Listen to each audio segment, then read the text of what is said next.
Ok, cordial saludo. Mi nombre es Junior Santiago Maera Balaguera, aprendiz eh, de la tecnología de implementación y mantenimiento de instrumentación y control de procesos industriales del Centro Industrial y de Desarrollo Tecnológico CIDT Barranca Bermeja, Santander. Vale.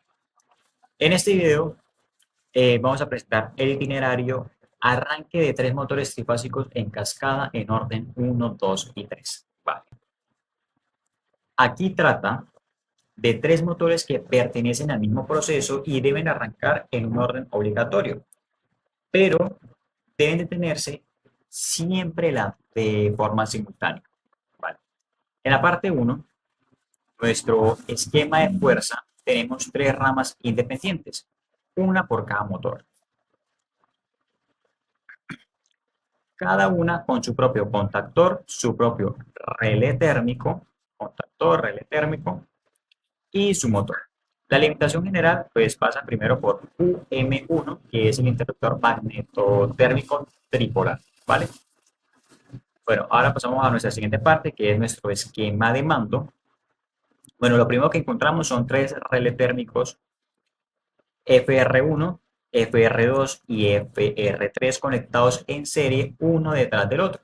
Esto es importante, ya que significa que si cualquiera de los tres motores sufre una sobrecarga y dispara su relé térmico, se corta la alimentación a todo el circuito y se detienen los tres motores a la vez, no solo el que falló. ¿Vale? Bueno, después de los tres relés, llegamos al pulsador único de parada, SB1. Bueno, a partir de ahí, el circuito se reparte entre ramas paralelas,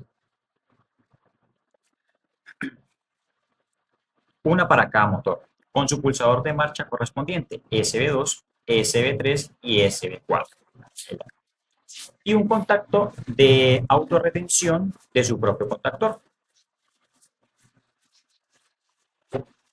Bueno, ahora bien, para que el arranque respete el orden 1, 2 y 3, se utiliza un contacto auxiliar abierto del contactor anterior colocado en serie con la bobina del contactor siguiente. Es decir, cuando arrancamos el motor 1, ese contacto se cierra y recién ahí queda preparado el circuito para que pueda arrancar el motor 2. Y lo mismo entre el motor 2 y el motor 3. Por eso, si intentamos arrancar el motor 3 directamente, no va a ocurrir nada, porque ese contacto todavía no está abierto. Bueno, vamos al ejemplo aquí de un.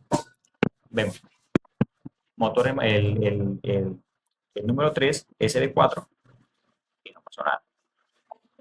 Va en orden, así como estamos hablando, ¿vale? Eso lo vemos más adelante. Vale, ahora hablemos de los componentes, que es el cuadro eléctrico, los motores, los materiales y la leyenda. Vale, primero el cuadro eléctrico. Tenemos cuatro lámparas, HL1, HL2 y HL3, que indican que cada motor está en marcha. Y HL4 es una lámpara compartida que indica que algún relé térmico se disparó.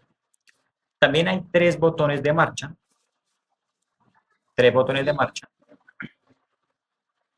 uno por motor y un único botón de paro, ¿vale?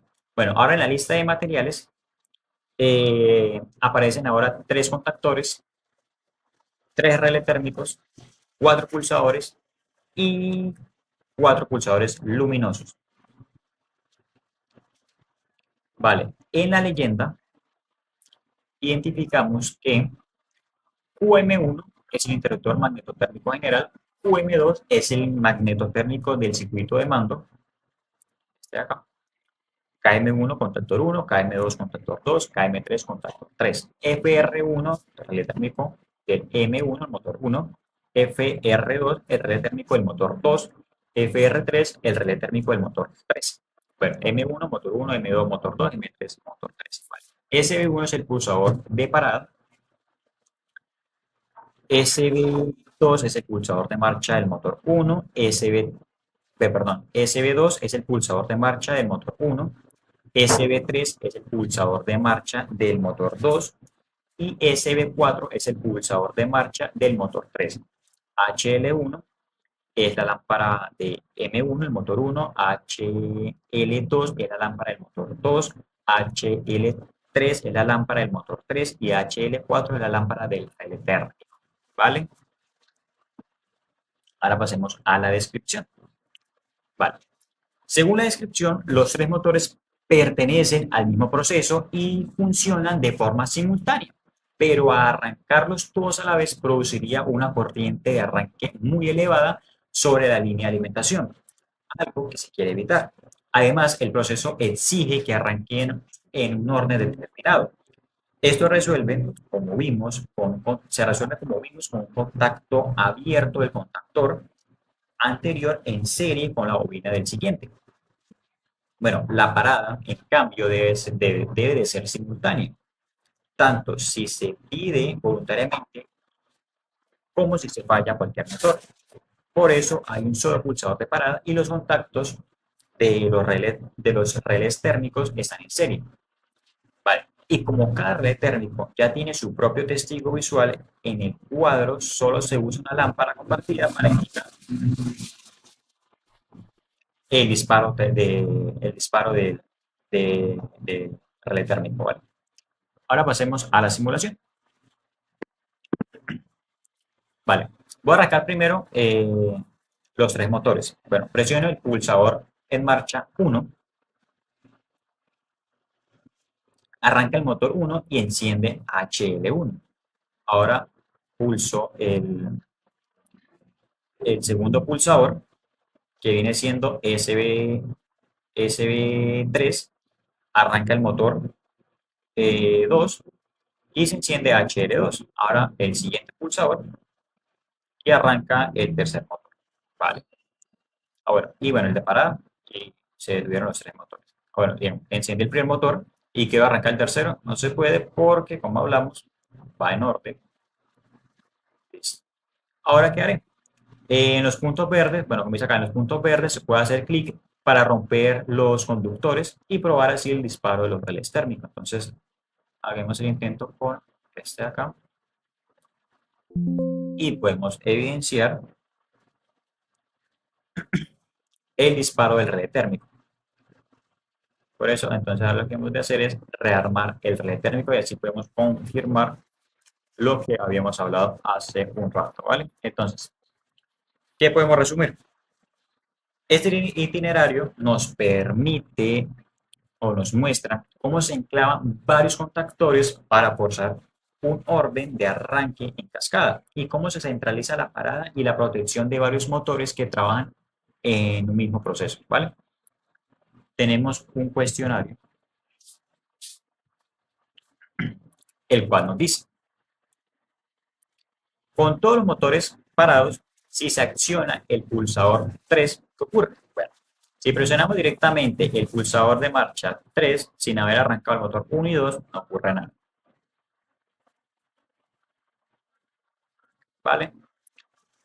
Porque el contacto, porque el contacto que habilita su bobina todavía no está abierto, o sea, el 2, y para el 2 debe estar el 1. Ahí está. Entonces, respuesta, permanecen los tres motores parados, ¿vale? Ahora, si están en marcha los motores 1 y 2 y se acciona el pulsador es de marcha 1, ¿qué ocurre? 1 y 2, ¿vale? ¿Qué ocurre? Bueno, si el motor 1 está en marcha y volvemos a presionar su pulsador, pues no pasa nada distinto. El contactor ya está autorretenido y los motores siguen girando con normalidad. ¿Vale? Entonces, continúan girando los dos motores. Vale, dice la siguiente. Es posible economizar el número de contactos auxiliares utilizados, KM1 y KM2, tal como está representado el circuito en el esquema de mando. Bueno, entonces podemos decir que sí es posible economizar contactos porque el mismo contacto que usamos para la autorretención de KM1 podría aprovecharse también como el contacto que habilita la bobina KM2 en lugar de utilizar dos contactos distintos. Entonces, sí se puede. Sí se puede ser utilizado los contactos de enclavamiento para realizar la misma función que los contactos en serie con las bobinas consecutivas. Listo, ahora nuestra última pregunta nos dice, estando en marcha los tres motores, si el relé térmico EPR2 se dispara, ¿qué ocurre? Se disparó. Se disparó. ¿Qué ocurrió? Entonces, si se dispara el relé térmico del motor 2, se detienen los tres motores a la vez porque los contactos de los relés térmicos están en serie y la parada por fallos siempre es simultánea, ¿vale? Entonces, para todos. Comprobar, listo. Enhorabuena. Vale, entonces con esto hemos terminado por este video. Muchas gracias.